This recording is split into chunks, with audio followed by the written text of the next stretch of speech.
Okay, fellas, let's do the Ryan Goodman and Tagway Along for the Ride pod. Top stories. Steph is king of the three, and Danny Ainge has another job. Shocking. I can't wait to hear your opinions on that. But first, I have to tell you, these days it can be hard to find and hire the right candidate for a small business. That's why LinkedIn Jobs has made it easier to find the people you want to talk to faster and for free. Focus on candidates with just the right skills and experience, and use screening questions to get your role in front of only the most qualified. That's linkedin.com/scribe to post your job for free. Terms and conditions apply. Post your job for free at linkedin.com/scribe. Nearly every week, 40 million people, 40 million job seekers visit LinkedIn. Okay. All right, Bob Ryan, I got a lot to talk to you about this with the three. So Steph does it. He breaks the record. We knew it was going to happen over Ray Allen. Since you despise the actual shot, what was your, to your core, your emotion at the moment he broke it? Well, I got a phone call from my daughter telling me he had broken it. I was at a little gathering of people at that particular evening, and she told me he did it in the first period, and then I've seen the shot and all that fine.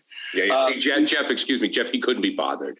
You know, it was the three. No, it was a conflict. I couldn't. It wasn't. He was down in. I think he was down in near Wake Forest. Were you? No, I was back. That's the day I came back. Okay. I was at a Globe gathering. Okay, we have an annual Globe Sports Department gathering, and I was there. Right. Okay, that's where I was. Okay. Inevitable, as we all knew.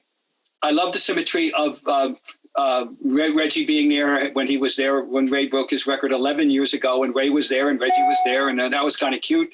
And of course, all the Currys were there, and blah, blah, blah. Boy, did he take it seriously. I just find it interesting. He already had the 2974 hat. He's wearing 2974 in the sneakers. He said, now it proves I'm the best shooter. I got validation. Well, wow, he's taking it seriously. So we know this is his identity. He knows it, and he's going to thrive and live off this for his entire life. Okay, look, you know how I feel. He's the best shooter of all time. No one has ever been able to get a shot off with regularity from that kind of distance the way he has. Ray was a catch and shoot guy. Reggie was a catch and shoot guy. He's a clear space guy. He can do anything you want. He can catch and shoot. He can get his own shot to the degree. Okay, so he's a phenomenon. He's fantastic, and I know that. So in that sense, I just wish that the three didn't exist, but and we can talk about that. But the point is, is he the best exponent of it? Is he the most associated person, most associated with it? Absolutely. And now I want to say one thing. He's becoming more and more of a volume shooter. Do you know that he's shooting the lowest percentage of his career this year? Oh, no, I didn't know that. No, you didn't know that, did you? Well, I looked it up. And the morning after, he's shooting .399 this year, going into tonight in Boston. And that's still pretty good, Bob. Robert. For him, it's his lowest of any full season. He had that one truncated season a couple years ago. Well, he also doesn't have Klay Thompson near him, so yeah. So he's got injuries. By the way, his brother is actually shooting exactly as well. Career, not that, and better this year. By the way, Daddy, by the way, was a 40% shooter at a time when that was really extraordinary. Yeah. So they are the first family of three. There is no question about that. So. What do you want to know? Jeff, what do you think? Well, yeah, go ahead. I mean, listen, the one thing I'll say about Steph, and here's, I feel like he is the superstar in any league that has changed the least. And I'm going to the game tonight. It's not often I fork over big money, but I'm taking my daughter because I don't know how many more opportunities there are going to be for her to see Steph, when he's healthy, when he's playing at a high level. I know he's shooting the worst percentage of his career, according to Bob, which is still better than 99% of the humans out there. But I'm paying big money for it because there aren't many people that I will pay big money to see. And I'm doing it for my daughter as much as anything, but Steph is one of them. Not only because of what he does on the court, but I think he's about as classy and again, has changed the least of any superstar in any league that I've been around. Now, again, I haven't been around everybody, but I will match him, put him up against anybody for the most part. I'm trying to think, guys, who are those guys? Because in the NBA, there aren't many. Like Kevin Durant has changed. I've seen it in front of my eyes, right? Like Kevin Durant was the most humble dude ever. And I never thought he'd be going at dudes on Twitter, talking shit to fans, dropping F-bombs during games for saying virtually nothing to him. He's changed. I think a lot of the other guys have. Steph Curry, to me, has not changed very much. Yes, he celebrates a little bit more than he used to on the court with a little wiggle and those types of things and yells.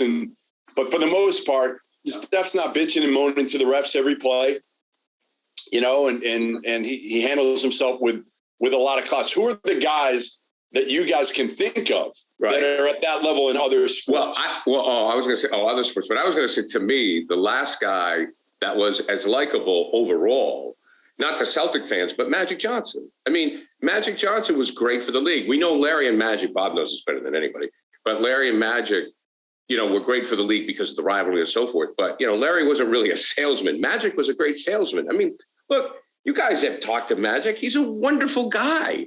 Unbelievable. Wonderful guy. Yeah. They're nice guys. But Magic was a promoter. Steph Curry is not. Well, wait a minute. Hold the phone. You just heard Bob say what he's got the hat and the sneakers with the number on it. I mean, yeah, this was a little bit different. I think he bought into this a little bit more than we thought he would. Well, who does it now? I mean, for God's sakes, Brady. The other day, Brady released that he has a clothing line coming out called Brady. Oh, Brady. I mean, they all do it. Brady's he's on a totally other level. He's taking it to an extreme. Yeah. I'll give you an answer to your question, Jeff. Yeah. And you mentioned his name, and trust me, I watched this evolution from the embryonic stages. Larry changed for the better. The first time I met Larry Bird was an arranged interview for a story in Us magazine in the summer of 1979. And at his insistence, the interview was at Bob Wolf's house. He was not going to, and he laid down the ground rules that he will do his. I'm picking words. I'm paraphrasing. He will do his due diligence. He will do what is required for him to meet with the media at the times when you're supposed to meet with the media. But I don't want anybody coming to my house. I don't want this. I don't want that. He's made it clear there are going to be real strict boundaries. Okay. 9 years later, 1988, I wrote a cover story for the Boston Globe Sunday magazine called The Blossoming of Larry Bird. It was how Larry Bird had evolved into this raconteur, into this media manipulator, into this absolutely comfortable person enjoying his jousts with the media. You remember probably, Gary, the press conferences at the finals in 87, 88. Larry was holding court. This was unimaginable in 1979. And so he evolved. And if he really, and he appreciated the NBA. He wasn't quite the overt ambassador, as Jeff has said, that Magic was, but he understood that the NBA gave him a forum that, and he appreciated it, that the NBA, how it was run. And he spoke highly of the commissioner and all that. Anyway, Larry did change. Larry grew up. He grew up in public. And, I used to kid him. I said, Larry Bird was always intelligent, but I said he successfully evaded the American educational system. And if you went to French Lick, as I did, and understood and got to understand the culture that he grew up in southwestern Indiana, in that county, Orange County, you'd understand, that if it weren't for basketball and what it brought for him and did for him to give him exposure to the world, he'd just be another guy hanging around, pumping gas, hunting and fishing and living his entire life and never going more than, 50 miles from home. Yeah, working on Larry didn't do. What Larry didn't do, Bob, was play in the age of social media. And neither did Wayne Gretzky, neither did Derek Jeter. Right. All those guys that I think, again, stayed about as humble as they could. But again, it's just so much tougher to do it now. I mean, again, I go back to Kevin Durant sparring with fans. And again, I like part of it that he's engaging with fans, but it's such a different time now. And I think for Steph to be as beloved as he is, And I don't know how many people, I mean, you never hear a bad word about him. I'll walk in the locker room, and I'm not going as a member of the media tonight, but anytime I walk in the locker room, first thing, Steph's, hey, Jeff, how you doing? How's the family? Like, and it's not fake. It's not fake. I think with Durant, as he's devolved into this strange person at times, that it's hurt his overall appreciation of fans who ought to know how good he is. How he is. I mean, just what he did this week, what he's doing as we speak, the 51 the other night, the needed triple-double when they're down to a bare minimum of, recruiting guys off the street that fill a uniform to make the minimum 8 to play the game. And all right, I'll win. He carried it. And now Steve Nash is saying, I know I can't keep playing him 48. Can't play him 48 minutes here tonight. And that in this day and age is extraordinary. So anyway, but he's not getting. He is so damn good. He's awesome. But he's not going to. He's no longer a question whether he's the top. There's no longer a question whether he's a top 10 player. The only question is whether he's a top 5 player of all time. So if he wins another one, I think he's probably got to win another one to get in that top 5 conversation. But he's threatening Larry. That's dumb. Now who's saying this? You wanted me to go grab one of the 15 Larry Bird books I got behind me? I'm Larry's biggest fan, but I'm going to be honest. He's threatening Larry. Speaking of Larry, I can't remember, Bob, if it was on Twitter. I thought you said something on Twitter about if Larry was playing today, would he be the 3-point king? Because would he average like 5 threes a game? Yeah, at the most. No, the world was different. All right, let's take a 20-second. The answer is, if you told him today, I want you to take 10 or 12, or 8 or 9 or 10. Oh, no, he'll do it, Now, he wasn't as capable of as Steph Curry is of getting that shot at will, and getting as many uncontested ones as you'd like to have, okay, fine. But he'd thrive in this game in that regard. There was no question. None. There's no ways. He was. Let me just say how far we've come, guys. This is just so people put this in perspective. First of all, let's establish this. The rule was introduced into the NBA in 1979. So if you are 50 years old, as you listen to this, if you are 50. That's me. That's me, Bob.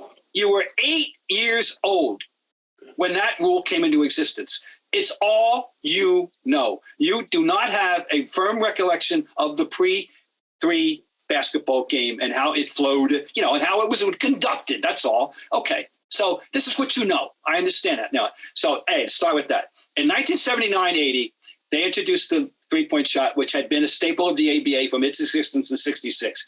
And so into the league came a lot of ABA guys, from the merger. There were and the first 3-point king, actually was an NBA guy for percentage. It was Downtown Freddie Brown, which was quite predictable. We always knew Downtown Freddie. He came in with, that's how he got his nickname, right? So he was a born 3-point shooter. He led the league at 4.43. It's really, even today, it's very, very good. You take anybody would take 4.43 percentage, right? The leading volume guy, most takes and most makes, was an ABA expatriate, Brian Taylor. 239 attempts, and he made 90. That led the league, 90. Steph Curry has taken in 27 games this year 134 more shots in 27 games than Brian Taylor took in 80 in 1979. Just 80. I'm just trying to put things in perspective of how we've evolved. That year, the Atlanta Hawks, and Hubie was the coach who had coached in the ABA, but it just shows you where his heart was, okay? The Atlanta Hawks in the 82-game season were 13 for 75 on threes. That's crazy. Now, crazy. 4 years late, the fourth year of the rule in 83-84, okay? The same Atlanta Hawks, this time being coached by Mike Fratello, for 82 games, 4 years into the rule, 23 for 105 for the season. Wow. Steph took 17 himself the other night, the night before he went to New York, okay? 2 nights ago. This is how we've come. Teams didn't know what to do with it, it wasn't part of it. I'm just saying for people understand where we've come. But I understand Jeff. Anybody who's 50 years old, it's all you know. It is. Do you think it's gotten out of control. Again, my big thing is it's gotten out of control where now everybody's jacking it because of the analytics. Yes, right. The analytics say. There are guys that are taken that shouldn't be taken. I mean, Marcus Smart is, the poster child for that. Yeah. I mean, there are too many guys taking threes that don't deserve it. But even worse are the bigs who can't shoot it, right? Like every big thinks they can shoot. Daniel Tice out there with again, Brad Stevens drove me nuts because everybody could shoot the three. We joked on the pod when we had him on. I asked him, I said, if you had Bob Ryan on your team, would you let him shoot the three? And he didn't really answer the question, Bob. I had 3-point one-hand set range, mostly from the corner. I think Bob would have had the green light under Brad. Oh, there's no question. Bob would have had the green light. But if Marcus Smart has the green light, anybody has the green light. Well, they all encourage. Just the game, all the big men are encouraged to. We know that, and so and that's the part of the game I hate. Get your ass down on the block. Bob, do you think the game would be as popular today without it as it is now? If people didn't. Yeah, there's no reason why not. I mean, the game, the Lakers and the Celtics, the way they ran, the way the San Antonio Spurs played in those days, the Denver Nuggets, without the three, and they were, of course they would. It's here. Look, I'm not stupid. I understand why you need to exploit it. It's here, and three is better than two. And if the right people are taking them, this is the Daryl Mortification of basketball. No, and three is better than two. I understand that. If it didn't exist, it wouldn't be an issue, though. But we need some balance. But does everybody, as just what Jeff just said, does everybody have to take three? The answer is apparently now. All the bigs are supposed to take three. Stretch four has now evolved into stretch fives. Mm-hmm. And I have a question. What would Kevin McHale's role be today? Would someone actually want him? I don't know, because again, and I'm not comparing these two. I'm not comparing them at all. This guy's, listen, but Jahlil Okafor, there's no place in the NBA for him right now. He was the number 2 overall pick, one of the best players in college basketball. Again, he's got some other issues. So I'm not comparing him to Kevin McHale in any way, shape, or form. I'm just showing years ago, if Okafor had played 20 years ago, he would average, I'm convinced, 15 points. Yeah, when I saw him at Duke, I said, oh, my God, the best footwork I have seen since, guess who? He was a throwback. And you're right. There is now, right. Well, now, because of him specifically, we don't know, his whatever peccadillos or foibles or why he's not in the league. But right, that's a very good example. And I mean, what would you do it? Now, the funny thing about Kevin, those are digression. I don't know if you know this, but I remember this, but he had to take a desperation three in a playoff game against the Pistons, and it went in, and it won the game, or created the overtime, and they won the game. Yeah. A light bulb went off in Kevin's head at that time. This is 88. Boy, this is a lot more comfortable than getting my ass kicked in a low post. And I'm not kidding either. And if you note, he then started incorporating the three into his game with modest success, nothing great, but he could make an occasional one. And he spent the rest of his career, not as much time in a low post as he had before. And I'm telling you, if that one shot doesn't go in to make him a hero, he probably would have stayed in the low post the rest of his life. Anyway, that's a great question you ask, Gary, about would the game be as popular? And the teams I mentioned, I think, would attract interest just as they did then. And speaking of the three, Danny Ainge loved the three, and we'll get to him. But I got to tell you that, do you know what makes LeBron James, King James? Sleep. That's right. Sleep is his superpower. Calm, the number 1 app for sleep and meditation, has teamed up with LeBron James to help you activate the power of sleep. For LeBron, sleep is a critical part of his mental fitness routine. So if you head to calm.com/scribe, for a limited time, you'll get 40% off a Calm premium subscription.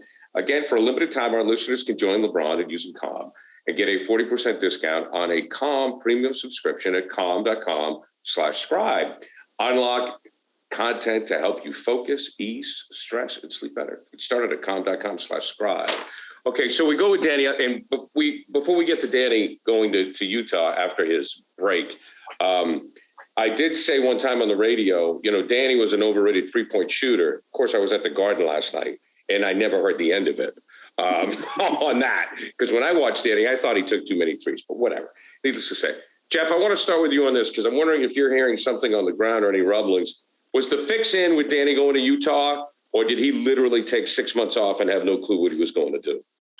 No, I think he knew this was going to be the end game. It was more of when, and he did want to take some time to kind of, tone it down and get everything settled, figure out exactly what his role was going to be with Utah. But listen, it's the guy they have running Utah right now, Justin Zanuck, is not a basketball guy. He's not. I mean, he's a former agent who's been in the NBA for a while, but they mesh together pretty well. And we know Danny, listen, he's buddies with the owner in Utah, played at BYU. It had run its course in Boston.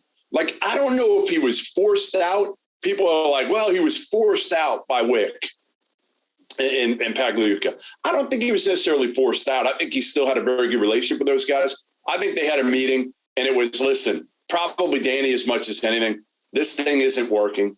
We need to make a change. Everybody knew that at that point. Now, people thought the change was going to be, either a player at that point, which they couldn't trade Tatum or Jaylen Brown, or the coach. And at that point, Brad Stevens was on the hook for too much money. So they figured this whole thing out. And to me, it made sense for everybody involved for the most part, right? Brad gets kind of a blank slate as an executive. Danny gets to take some time off and now go back closer to home and have a franchise that is in better shape right now than the Celtics. Sure. So I think, and for health reasons, I think it was the right move for Danny too, because he was working, the hours he was working, he's not going to have to work now because he's got Justin Zanuck with him who can do a lot of the trading and things like that. He could probably manage a little more than be involved in every single decision. I thought it was just inevitable. That it doesn't remotely surprise me that that's where he landed up. I didn't know if it would be a year or not, and but I certainly can't refute anything he said. I'm just not surprised at all. I think it was an appropriate landing plus spot for him, and I think the key ultimately for the position is he doesn't have to go 24/7. He'll figure out the workload and whatever he chooses will be fine with them. He's there. He'll always be available for a phone call. What do you think about this? What do you think about that? Even if he's coming off the 18th hole, somewhere. His name resonates in that community. Well, I feel bad for because I'm a Danny Ainge fan, and I feel that he kind of got a bad rap here in Boston. And I think he made the deal for Kyrie, and anybody would have pulled that trigger. And when Kyrie came, we all thought, okay, geez, he did it again. He did it with Garnett and Ray Allen. Now he's done it with Kyrie, and here we go. Because they had come off 2 Eastern Conference final appearances with the young guys. They get the veteran. We're in business. And then Kyrie just blew up on him the way he's blew up on everybody else. And then I think Danny, Jeff and Bob, I think Danny just said, I can't deal with this. I got to get out of here. I can't deal with these clowns. And quite frankly, I think that, when you look at Jason Tatum and you look at Jaylen Brown, I think he looked at those two guys and said, we're not going to win with these guys either, because they're not. They're not going to win with this team. They got to blow it up. And I think he knew that. Jeff, comments? Yeah, listen, they're strapped. They're strapped. And again, without a point guard, I don't know how you could take the next step. I still, and Marcus Smart's played better. And that's a good thing because his trade value hopefully has gone up where they can maybe flip him. And Robert Williams, who everybody was so enamored with because of a playoff game, which he blocked every shot last year, a play-in game, whatever it was. I still say you trade them both. You get value where you can for Robert Williams. He's untrustworthy as a player right now. He just is. like he's tantalizing with his talent level. But anyway, yeah, I mean, I think Danny probably realized again that it had run its course here in Boston as much as anything else, that yes, he was not going to win another title here. And I think he also felt like he could help out Brad Stevens, give him another chance here, have a landing spot right now for his son, for Austin Ainge, who has a relationship with Brad, so he can stick around in Boston. So I think there were a lot of, listen, as you get older, he's 62 years old. What do you want more than anything? I'm 50. All I want to do is take care of my daughter. That's it. My career is secondary right now. So I'm sure Danny had the same thing here of like, how do I make sure my son is okay? Well, the best way to do it, he's already got a relationship with Brad Stevens. Brad's going to keep him on. Brad's the best human being in the world. He's going to keep him. So my son's going to be okay. And now if he wants to bring his son with him to Utah, he can do that. I love the idea that they are actually in direct competition now, but we've seen enough of that. I mean, that happens. That's not that uncommon. It just happens to be the latest example. You know, we got the ultimate guy coming in town on Monday. He's not only coach's son, he's coaching his son-in-law and Doc. So anyway, Now Danny's name is gold in that community. I mean, and it's gold here. You can make it case. It's gold in Boston still. Yeah, I get people.